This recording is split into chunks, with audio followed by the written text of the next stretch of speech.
Important topic आता है और जहाँ से एक प्रश्न निश्चित ही है, वो है आपका कोशिका, जिसको अपन क्या कहते हैं, सेल। और ये जो टॉपिक है वो दोस्तों इसलिए भी महत्वपूर्ण है क्योंकि यहाँ पे लगभग जो है साइंटिस्ट की हम बात करेंगे, महत्वपूर्ण साइंटिस्ट, कोशिका की खोज, इससे अलावा केंद्रक की खोज, कोशिका के कोशिकांग। तो हम सबसे पहले जो बात करेंगे वो जीरो से शुरुआत करके इस टॉपिक की गहराई में जाएंगे। अगर हम बात करते हैं कोशिका की खोज किसने की, तो आप सभी को पता है कि 1665 में रॉबर्ट हुक ने कोशिका की खोज की थी। 1665 में रॉबर्ट हुक ने क्या की थी, कोशिका की खोज की थी। और ये कोशिका कौन सी थी, मृत सेल। कौन सी थी, मृत सेल थी, डेड सेल थी। मृत सेल क्यों थी, क्योंकि इसकी खोज हुई थी कोर्क के टुकड़े में। किसमें हुई थी, कोर्क के टुकड़े में। तो मृत कोशिका की खोज सबसे पहले किसने की थी, 1665 में रॉबर्ट हुक ने की थी। इसके बारे में रॉबर्ट हुक ने बताया था माइक्रोग्राफिया में। देखिए आप कहेंगे सर ये तो हम सभी को पता है, सही बात है आपकी, आप सबको पता है, लेकिन आपको ये भी पता होना चाहिए कि रॉबर्ट हुक की बुक जिसके अंदर उन्होंने कोशिका के बारे में बताया वो कौन सी बुक है, माइक्रोग्राफिया। रॉबर्ट हुक ने देखा क्या था कि इन्होंने कोर्क के टुकड़े में खाली चैम्बर लाइक स्ट्रक्चर देखी। देखिए इस प्रकार की जो चैम्बर लाइक स्ट्रक्चर है इन्होंने देखी और इसको नाम दिया सेल। क्या नाम दिया, सेल। और सेल का अपन बात करें तो क्या होता है, स्मॉल चैम्बर, यानी कि एक खोखली जगह। जैसे हम बात करें एक थाली लेते हैं और उसके अंदर यदि हम कटोरियाँ रखें तो एक थाली किसको बता सकती है, सेल को। और सेल के अंदर यानी कि थाली के अंदर अपन रखें कटोरियाँ तो वो क्या हो सकती हैं, सेल ऑर्गन।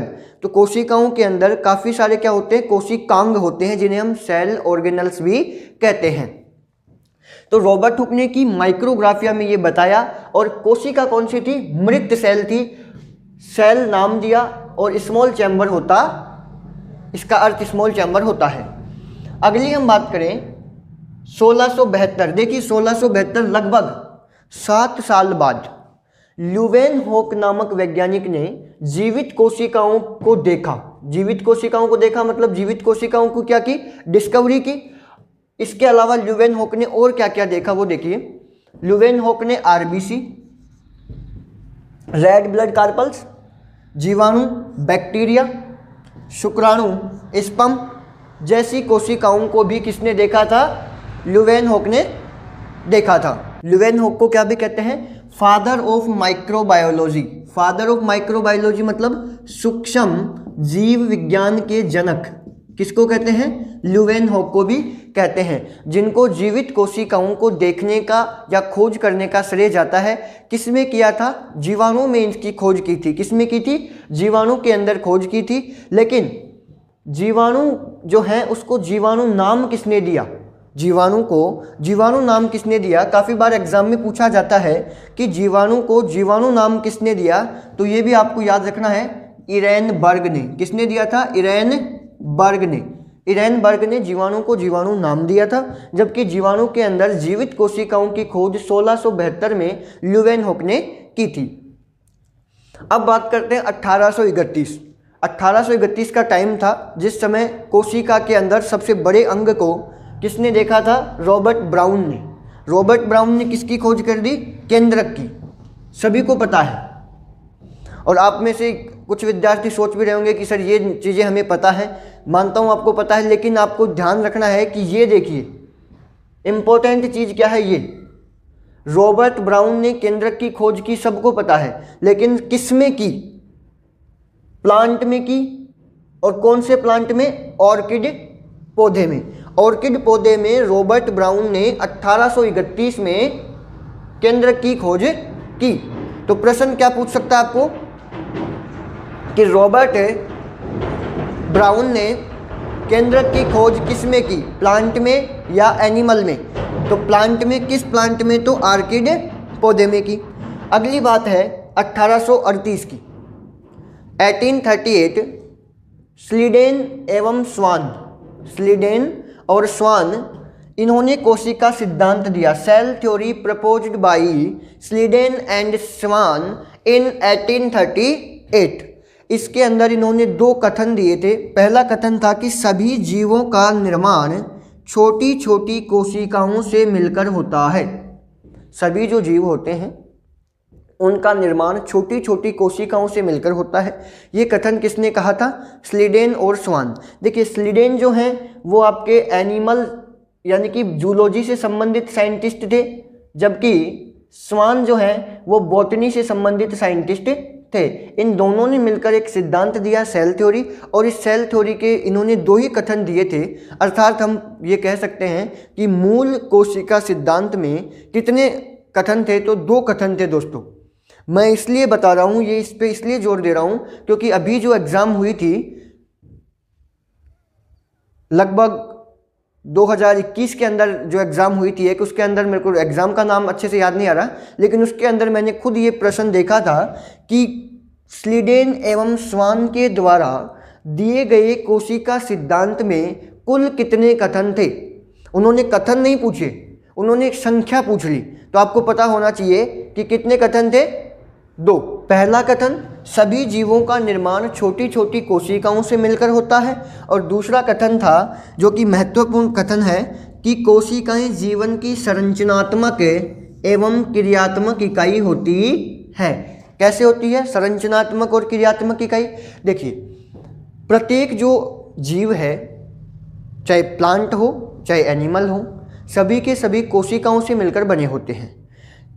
आपने देखा होगा कि हम कोशिका के आधार पे यदि एनिमल्स को डिवाइड करते हैं तो दो भागों में कर सकते हैं, यूनिसेलुलर और मल्टीसेलुलर। यूनिसेलुलर मतलब एक कोशिकीय जीव और मल्टीसेलुलर मतलब बहुकोशिकीय जीव। ऐसे जीव जिनका निर्माण एक ही संरचना से, एक ही कोशिका से होता है, दैट मीन्स यूनिसेलुलर एनिमल्स। और ऐसे एनिमल्स जिनका जो निर्माण है, बॉडी का फॉर्मेशन है, वो काफ़ी सारी कोशिकाओं से मिलकर हो, दैट मीन्स मल्टीसेलुलर ऑर्गेनिज्म या मल्टीसेलुलर एनिमल्स।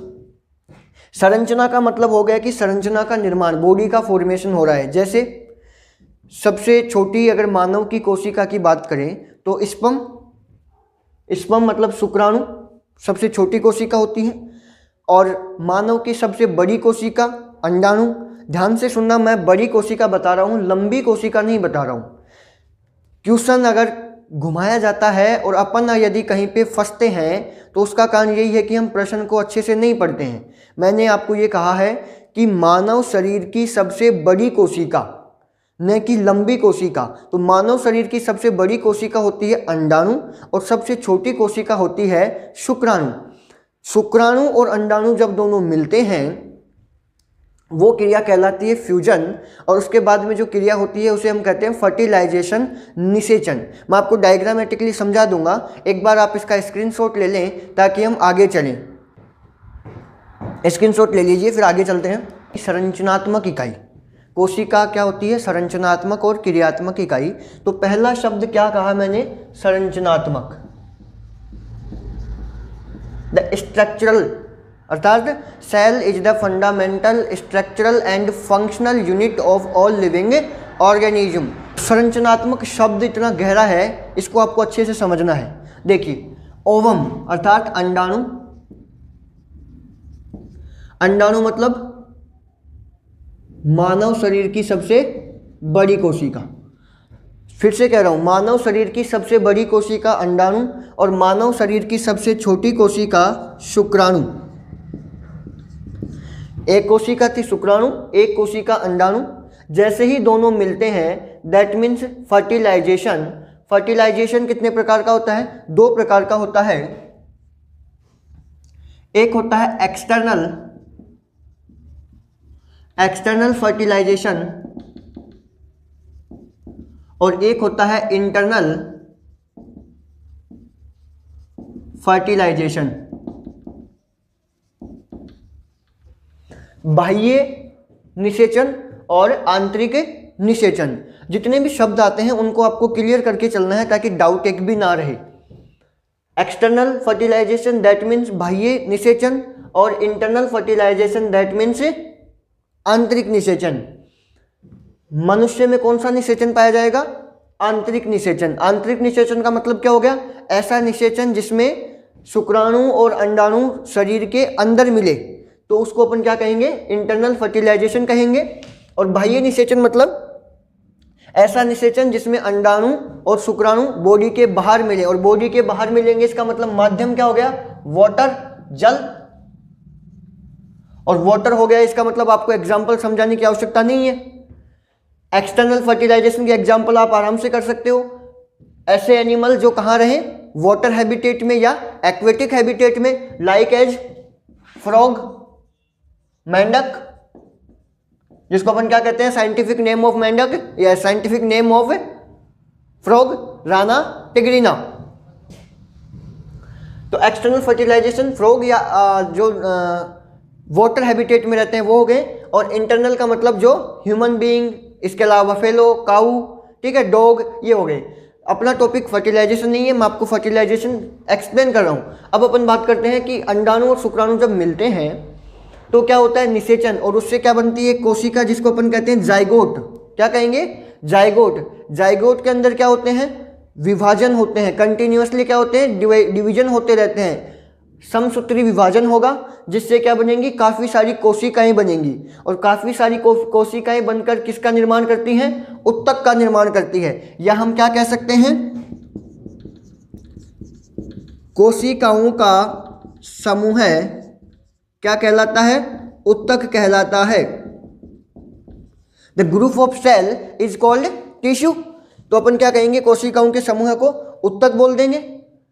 उत्तक जब बन जाते हैं तो किसका निर्माण होता है, group of tissue is called अंग या organ. Group of tissue is called organ. अंगों का निर्माण हो जाता है, और अंग मिलकर किसका निर्माण करते हैं, ऑर्गन सिस्टम या अंग तंत्र का, like as digestive system, nervous system, reproductive system, excretory system, skeleton system.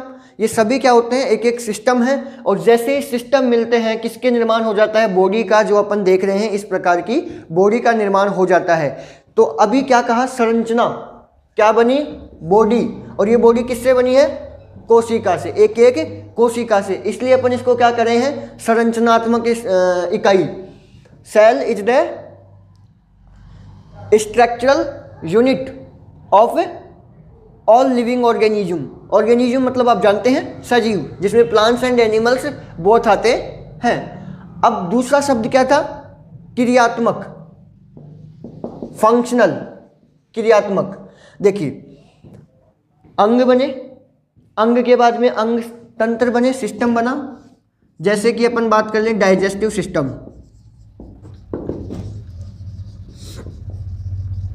Digestive system की अगर अपन बात करें तो डाइजेस्टिव सिस्टम क्या करेगा, कार्य करेगा, भोजन को पचाने का काम करता है। जैसे कि एलिमेंट्री कैनाल, एलिमेंट्री कैनाल से स्टार्ट होता है, एनएस पे खत्म होता है। तो ये क्रिया करने का काम कौन कर रहा है, डाइजेस्टिव सिस्टम। इसका निर्माण किससे हुआ, सेल से हुआ। इसका मतलब क्या हो गया, क्रियात्मक इकाई भी क्या है, कोशिकाई है। इसीलिए स्लीडेन और स्वान ने 1838 में अपने कोशिका सिद्धांत में 2 कथन दिए। पहला कथन, सभी जीवों का जो निर्माण है वो छोटी छोटी कोशिकाओं से मिलकर होता है, और दूसरा कथन उन्होंने कहा जो कि महत्वपूर्ण कथन है कि कोशिका जीवन की संरचनात्मक और क्रियात्मक इकाई होती है। कैसे होती है ये मैंने आपको बता दिया है, डायग्राम नोट कर लें और इसको अपनी दिमाग के अंदर एकदम सेट कर लें। फर्टिलाइजेशन कितने प्रकार का होता है आपके सामने है। Fertilization are 2 types, first is external fertilization, second is internal fertilization. External fertilization का एग्जाम्पल फ्रॉग या अपन कह सकते हैं aquatic habitat animals, and internal fertilization का एग्जाम्पल लाइक एज ह्यूमन, या हम कह सकते हैं बफेलो, काऊ एक्सेट्रा। तो एक बार इसका स्क्रीनशॉट ले लें, फिर अपन आगे चलते हैं। देखिए, कोशिका से संबंधित 2 फैक्ट आपको याद करने हैं, और याद नहीं आपको दिमाग में बैठा लेने हैं। और आजकल जो फैक्ट पूछा जाता है वो ये कम है, इसके अलावा इसकी लैंग्वेज चेंज कर देते हैं। लैंग्वेज क्या चेंज करते हैं वो देखो। 1855 में रुडोल्फ विर्चो, किसने, रुडोल्फ विर्चो ने बताया कि नई कोशिकाओं की उत्पत्ति पूर्ववर्ती कोशिकाओं से होती है। सबको पता है, ये फैक्ट सभी को पता है, कहीं किसी को कोई दिक्कत नहीं है।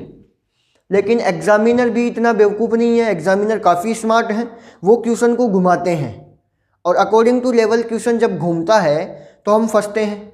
तो फंसना नहीं है।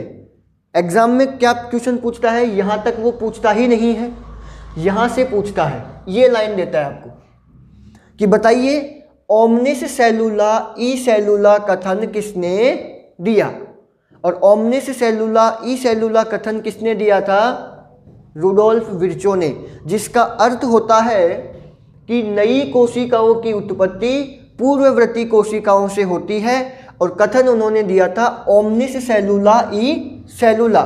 तो प्रश्न चाहे कैसे भी घूमे, हमें उसके लिए तैयार रहना है। अगला सबसे महत्वपूर्ण, आप इसको नोट लगा के इंपॉर्टेंट करके लिख लें कि कोशिकाओं के संबंध में तो दिया ही दिया, लेकिन केंद्रक के संबंध में भी हैकल नामक साइंटिस्ट ने सर्वप्रथम बताया कि नए केंद्रक का निर्माण पूर्ववर्ती केंद्रक से ही होता है। नए केंद्रक का निर्माण पूर्ववर्ती केंद्रक से ही होता है। ये किसने बताया था, हैकल ने। जबकि ओमनिस सेलुला ई सेलुला अर्थात नई कोशिकाओं की उत्पत्ति पूर्ववर्ती कोशिकाओं से होती है, ये किसने बताया था, रुडोल्फ विर्चो ने। कब बताया, 1855 में। कोशिका सिद्धांत कब दिया गया, 1838 में। कोशिका की खोज कब हुई, 1665 में। जीवित कोशिका की खोज कब हुई, 1672 में। विज्ञान की अगर अपन बात करें, साइंस में, तो ये जो डेट होती है सन नहीं पूछी जाती है। रियल केस में एक दो फैक्ट आपको डेट से दिख सकते हैं, मिल सकते हैं। आपको याद करनी है ये चीज़ें कि ओमनिस सेलुला ई सेलुला कथन का अर्थ क्या होता है, किसने दिया। हैकल ने क्या बताया कि नए केंद्रक का निर्माण पूर्ववर्ती केंद्रक से होता है। अब आपको ये डायग्राम ध्यान से देखना है। जितना भी चीज़ हम आगे पढ़ेंगे, जितनी भी फैक्ट हम आगे पढ़ेंगे, इस डायग्राम में मैं आपको समझा दूंगा। तो एक बार इसको ध्यान से आपको समझना है, जो मैं कह रहा हूँ सुनना है, और लिखने वाली चीज़ों को नोट भी करना है। देखिए, कोशिका है, कोशिका आवरण, सेल कवरिंग। कोशिका की कवरिंग की बात करें तो दो आवरण प्रेजेंट होते हैं। सबसे बाहर की ओर कोशिका भित्ति यानी कि सेल वॉल, और उस कोशिका भित्ति के जस्ट अंदर की ओर सेल मेम्ब्रेन। लेकिन क्या कोशिका भित्ति सभी कोशिकाओं में पाई जाती है, या क्या कोशिका झिल्ली सभी कोशिकाओं में पाई जाती है? तो कोशिका झिल्ली सभी कोशिकाओं में पाई जाती है। सभी कोशिकाओं का मतलब चाहे वो प्लांट सेल हो, चाहे वो एनिमल सेल हो। लेकिन कोशिका भित्ति ओनली किस में पाई जाती है, प्लांट सेल में प्रेजेंट होती है। एनिमल सेल में कोशिका भित्ति का क्या होता है, अभाव होता है। और ये कोशिका भित्ति अलग अलग पदार्थों से बनी होती है। जैसे हम बात करें प्लांट में किससे बनी होती है, सेलुलोज से, कवकों में काइटिन से। तो कोशिका भित्ति केवल प्लांट सेल में पाई जाती है, एनिमल सेल में एब्सेंट होती है। एनिमल सेल में और प्लांट सेल दोनों में सेल मेम्ब्रेन पाई जाती है। तो कोशिका भित्ति या कोशिका आवरण की हम बात करें, जैसे ही हम बाहर से अंदर चलते हैं तो सबसे पहला फैक्ट आपको याद रखना है कि कोशिका के सबसे बाहरी जो परत होती है कोशिका भित्ति की होती है, जो कि काइटिन की भी हो सकती है और सेलुलोज की भी हो सकती है। लाइक एज प्लांट में सेलुलोज की और कवकों में काइटिन की होती है। जैसे ही अंदर आएंगे क्या पाई जाएगी, सेल मेम्ब्रेन, कोशिका झिल्ली। कोशिका के अंदर क्या पाए जाते हैं, कोशिकांग पाए जाते हैं। कोशिकांग जैसे कि इसकी बात करें तो अपन क्या कह सकते हैं, माइटोकॉन्ड्रिया, माइटोकॉन्ड्रिया। इनकी बात करें तो अपन क्या कह सकते हैं, गोल्जी बॉडी।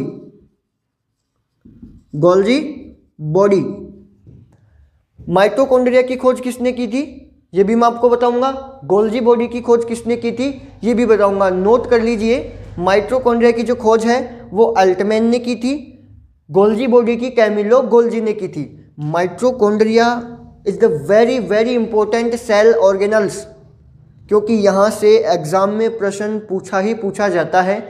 आप पीछे के जो प्रश्न हैं, पीछे के जो प्रश्न पत्रों में जो भी साइंस से प्रश्न पूछे गए हैं उनको आप एक बार जरूर देखना, आपको पता चल जाएगा कि लेवल क्या रहता है और किस टॉपिक से कितने प्रश्न पूछे जाते हैं। फिर हम बात करें केंद्रक की, और अंदर आते हैं तो बीच में सेंटर में क्या प्रेजेंट होता है, न्यूक्लियस प्रेजेंट होता है, केंद्रक प्रेजेंट होता है। केंद्रक के अंदर, अब देखिए केंद्रक के अंदर क्या पाया जाएगा, न्यूक्लियोप्लाज्म, केंद्रक द्रव्य, जबकि कोशिका के अंदर यानी कि केंद्रक और कोशिका भित्ति और कोशिका झिल्ली के मध्य जो गैप प्रेजेंट होता है, ये वाला जो डिफरेंस है, इसके मध्य क्या पाया जाएगा, कोशिका द्रव्य, साइटोप्लाज्म पाया जाता है।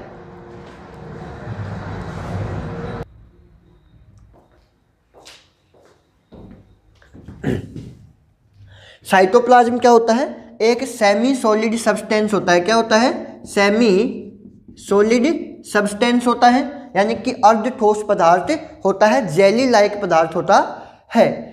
केंद्रक की बात करें तो केंद्रक के अंदर न्यूक्लियोप्लाज्म प्रेजेंट है। सबसे महत्वपूर्ण बात आपको ध्यान रखना है कि न्यूक्लियोप्लाज्म प्लस साइटोप्लाज्म दोनों जब मिलते हैं तो क्या बनता है, प्रोटोप्लाज्म। क्या बनता है, प्रोटोप्लाज्म, जिसको अपन क्या कहते हैं, जीव द्रव्य। जीव द्रव्य से संबंधित मैं आपको 3 से 4 फैक्ट बताने वाला हूं, और आपको सभी फैक्ट दिमाग के अंदर बैठा लेने हैं एकदम। विश्वास मानिए, जब आप एग्जाम देंगे तो आपको इसके अंदर से एक फैक्ट जरूर मिलेगा। ये पक्का है, कंफर्म है कि प्रोटोप्लाज्म अर्थात जीव द्रव्य, जीव द्रव्य को जीवन का भौतिक आधार किसने कहा, जीव द्रव्य की खोज किसने की, जीव द्रव्य को सार्कोड किसने कहा।